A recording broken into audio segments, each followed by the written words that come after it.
Galactic Standard Date. Year 11356. Day 95. Soul Standard Date. 4th of the 7th, 3267. Thanatos was being taught the basic runes when he felt a chill run through his core. Thanatos rumbled in confusion.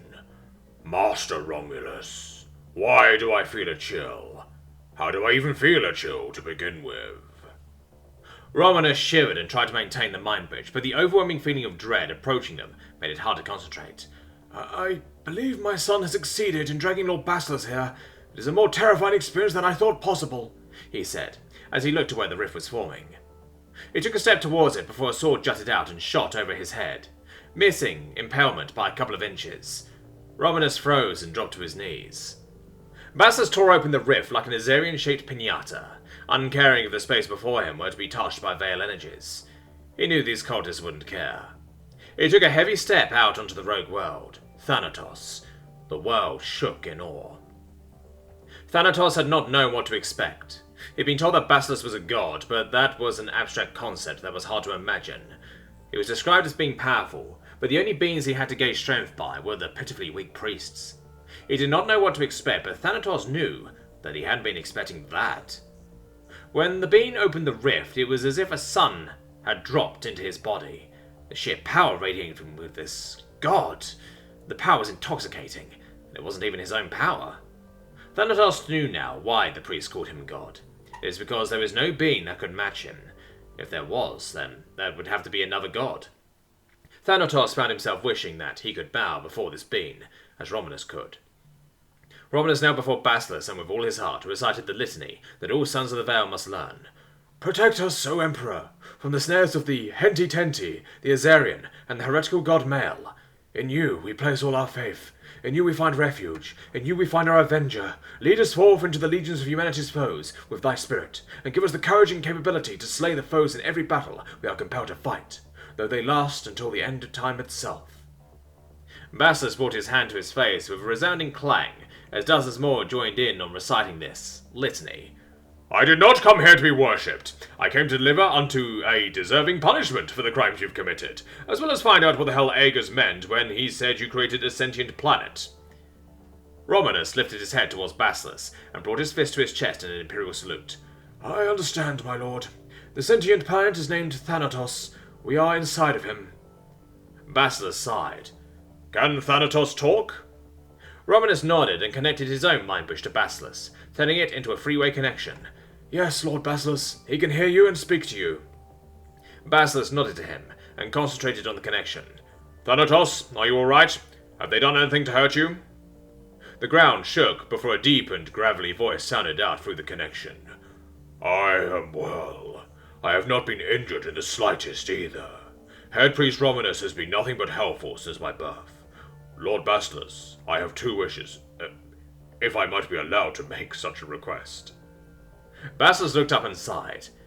I cannot believe I just got called Lord Basilis by a fucking sentient planet. He concentrated on the connection again. Yeah, hit me. Thanatos shook with excitement. My first wish is that you reform me to resemble my namesake. I wish to look as though I am your angel of death. My second wish is nothing more than for you to allow me to serve you. Basilis stared into space with a glassy look in his eyes, slack-jawed. Amaranth, why is it always worship? Why can't anyone just toss a beer to me and kick back for a chat? It's worship. Every damn time. Amaranth popped her hand over his shoulder and poked his cheek. It's because you're you. Who wouldn't want to worship the only supreme being who wants to kick back and have a beer with regular folks? People from just about every race worship gods that will willingly kill them off on a whim, or demanded the sacrifice of their firstborn. Shit like that. Why wouldn't they want to worship you? Basilis grit his teeth as he vowed to rebuke her answer. Fuck it. Do what you want, Thanatos. As long as you don't hurt anyone that doesn't deserve the hurt, I'm going to go ahead and start reforming you. With no warning whatsoever, Basilis began to manipulate the veil energies within the planet, as well as those within himself. Romulus and the other priests were startled from their reverie, as the ground beneath them began to shift and contort. No rubble fell. There were no signs of change from within the chamber. It seemed like it was just an earthquake. Basilis sighed and focused on the mental connection with the planet once again. So, what do you think? Was it what you wanted? After waiting for a full minute for a response, he thought he could hear soft crying in the distance. Thanatos? You good? I can change you back. No, please do not take away this great gift, O Venerable One. I was simply taken aback by the ease of this transition. The details are beyond amazing. I struggle to believe that this is my own body now. I felt no pain.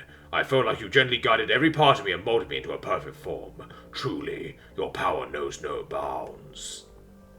Basilis scratched his head in annoyance as a headache developed. I'm happy you enjoyed the new you.